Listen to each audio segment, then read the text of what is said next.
In 1973, Deep Purple was on top of the world.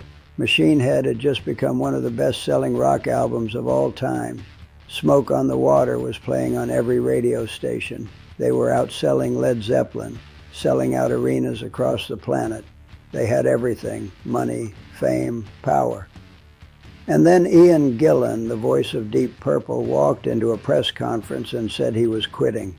Journalists were shocked. Fans were devastated. But the other members of Deep Purple, they weren't surprised at all, because behind the success, behind the sold-out shows and the legendary albums, two men had been at war. Ritchie Blackmore and Ian Gillan, the guitarist and the vocalist, two creative geniuses who hated each other so much that they stopped speaking entirely. They would be on stage together playing to thousands of screaming fans, and backstage they wouldn't even look at each other. This is the story of how ego destroyed the biggest rock band in the world. And it all started with one simple question: who was really in charge of Deep Purple? Before we get into this war, hit that like button and subscribe to the channel, because I'm about to show you how two of rock's biggest legends destroyed everything they built together. To understand how bad things got between Blackmore and Gillan, you need to understand how Deep Purple became successful in the first place. In 1969, Deep Purple was struggling. They had released a few albums that went nowhere. They were opening for bigger bands, playing small clubs, barely making enough money to survive. Then Ritchie Blackmore had an idea. He wanted to push the band in a heavier direction. More aggressive guitar riffs, faster tempos, louder volumes. He convinced the band to bring in a new vocalist, Ian Gillan. Gillan was singing in a small band called Episode 6 when Blackmore discovered him. He had this incredible voice, powerful, raw. He could scream higher than almost anyone in rock. When Gillan joined Deep Purple, everything changed. Almost immediately, they recorded In Rock, an album that would define hard rock for the next decade. Then came Fireball, then Machine Head, each album bigger than the last. And at the center of it all was the partnership between Blackmore and Gillan. Blackmore's guitar and Gillan's voice. It was magic, pure creative chemistry, but that chemistry came with a price. From the very beginning, Blackmore and Gillan had completely different personalities. Blackmore was a perfectionist, obsessive.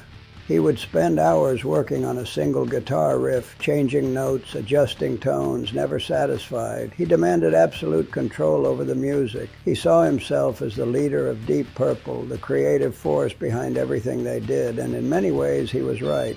Blackmore wrote most of the riffs. He shaped the sound. Without him, Deep Purple wouldn't exist. But Ian Gillan saw things differently. Gillan was spontaneous, instinctive. He didn't want to rehearse the same song 50 times. He wanted to feel the music, to let it flow naturally.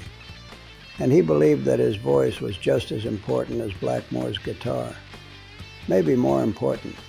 After all, people weren't singing along to guitar solos. They were singing Gillan's lyrics, Gillan's melodies. So who was really the star of Deep Purple? That question hung over the band like a storm cloud, and it was only a matter of time before it exploded. The first real crack in their relationship came during the recording of Machine Head in late 1971. They were in Montreux, Switzerland, supposed to record at a casino, but the casino burned down during a Frank Zappa concert. So they had to move to the Grand Hotel and record in an empty corridor. The conditions were terrible. No proper studio, constant noise. Everyone was stressed. And that's when Blackmore started becoming more controlling. He wanted every note perfect, every take redone until it met his exact standards. Gillan, on the other hand, wanted to capture the raw energy of their live performances. He thought Blackmore was killing the spontaneity that made Deep Purple special. They started arguing during sessions, small disagreements at first, but those small disagreements became shouting matches. John Lord, the keyboard player, later said that recording Machine Head felt like being in a war zone. He said you could feel the tension in every take. You could hear it in the music. And he was right. If you listen to Machine Head closely, you can hear the aggression, the anger. It wasn't just powerful rock music. It was two men fighting for control through their instruments. Machine Head became a massive success. It sold millions of copies. Smoke on the Water became one of the most famous riffs in rock history.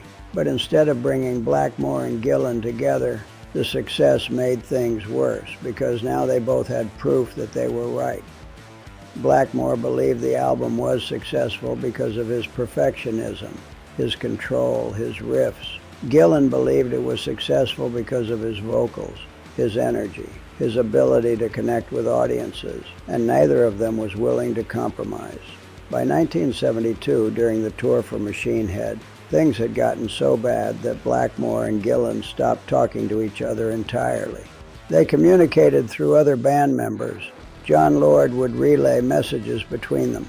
Roger Glover, the bass player, became a mediator trying to keep the peace.